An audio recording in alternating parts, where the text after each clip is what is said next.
Hello friends, welcome to the session on Dynamics of Migration, Concepts and Theories. This session has three objectives. First, to understand the key concepts in the study of dynamics of migration. Second, to explain the typology of migration, causes and its consequences. Third, to analyze the various theoretical models on migration. The key themes and issues to be covered in this session are migration and the 2030 Agenda for Sustainable Development, concepts and definitions of migration, Census and NSSO definition on migration, finally the theoretical models on migration. Dr. B.R. Ambedkar rightly pointed out that an ideal society should be mobile, should be full of channels for conveying a change that is taking place in one part to the other parts. The 2030 Agenda for Sustainable Development goals recognizes for the first time the contribution of migration to sustainable development. Migration is a cross-cutting issue relevant to all the SDGs. 10 out of 17 goals contain targets and indicators that are relevant to migration or mobility. 10.7 of the SDG emphasizes to facilitate orderly, safe, regular and responsible migration and mobility of people, including through the implementation of planned and well-managed migration policies. Now let us try to understand the definitional differences between migration and mobility. The term migration is derived from the Latin word migrate, meaning to change of one's own residence. Migration is often defined by distance, direction, duration, and there is also a purpose behind migration. The term migration is used for movement involving a permanent or semi-permanent change of a usual residence. All phenomena involving displacement of individuals is generally referred to as mobility. The term mobility is also used when dealing with social and occupational mobility. There are two aspects of mobility: migration and commuting. Migration by itself is of various types, be the temporary, permanent, return and short-term. Distance migration is a phenomenon that is not captured in official datasets and hence not well documented. Commuting means the place of a residence is different from the place of work. There are two sources of data on migration. First, Census of India, and second, Survey of the National Sample Survey Organization. Migration was recorded beginning from the first census of India conducted in 1881. These data were recorded on the basis of a place of birth. The first ever major modification in the census was introduced in 1961 by bringing in two additional parameters: place of birth, that is village or town, and duration of residence if born elsewhere. In 1971, additional information of place of last residence and duration of stay at the place of enumeration were incorporated. Information on reasons for migration were incorporated in 1981 census and modified in consecutive censuses. In the Census of India, migration is enumerated in two bases. First, migration by birthplace. Second, migration by place of last residence. As per 2011 census, out of 1,210,000,000 population in the country, 455.8 million, that constitutes about 37% of the population, were reported as migrants of place of last residence. In the census enumeration, there are certain questions which is pertinent to know about the dynamics of migration. In census enumeration, the first question that is often asked is the person born in the village or town? Second, has the person come to this village or town from elsewhere?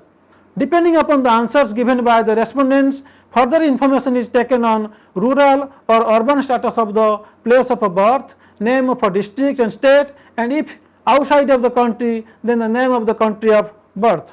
There are certain concepts and terms used in census data. Let us try to understand them. First, migrant.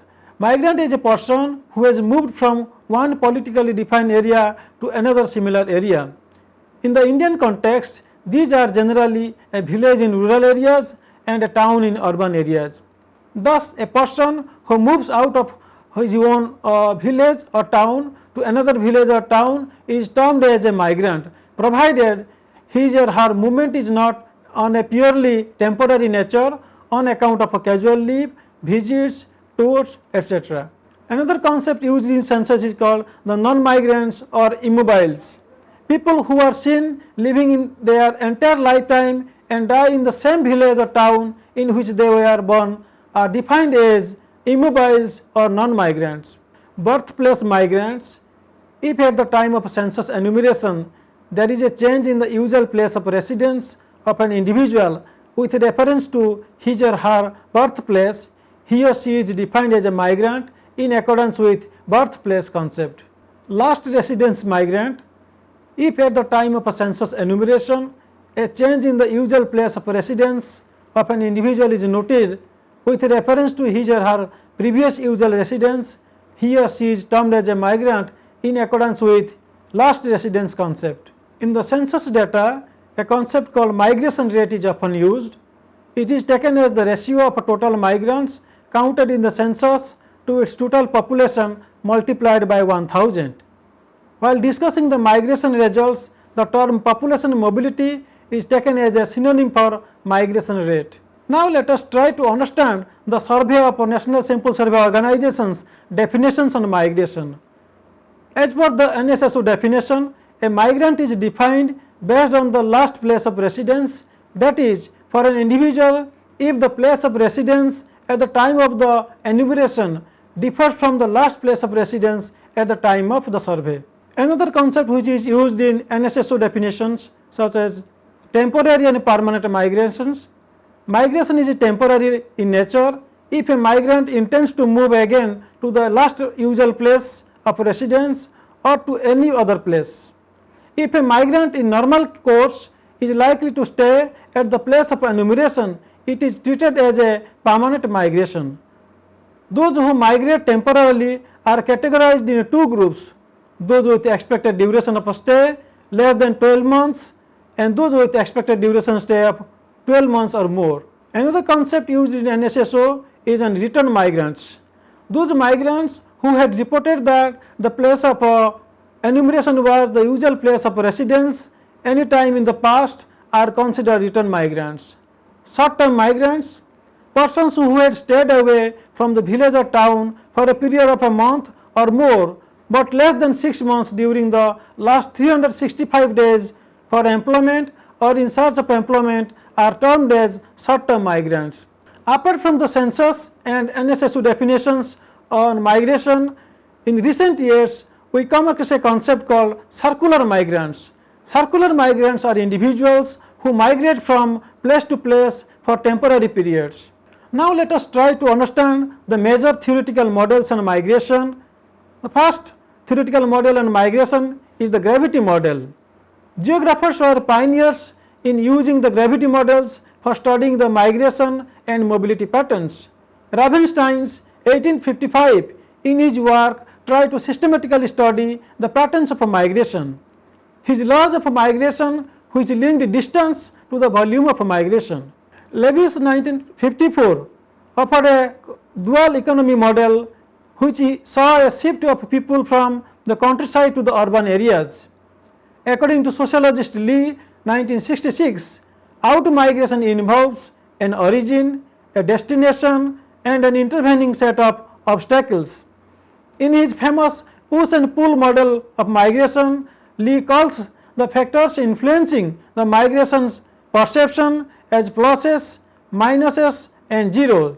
While the pluses pull the individuals towards them, the minuses drive them away. The zeros refer to competing forces which are more or less even balanced. Todaro's analysis of rural-urban migration provides an explanation of why people move or want to move. This model identifies the expected difference between the actual urban and real wage differences in the rural areas, the probability of obtaining employment opportunity in the city as the key determinants of rural to urban migration. To sum up, all these theorists have been concerned with permanent migration and have paid little attention to the phenomenon called circular internal migration. With this, I come to an end of the session on dynamics of migration, concepts and theories, and leave you with few questions which you will find easy. Thanks for watching this video.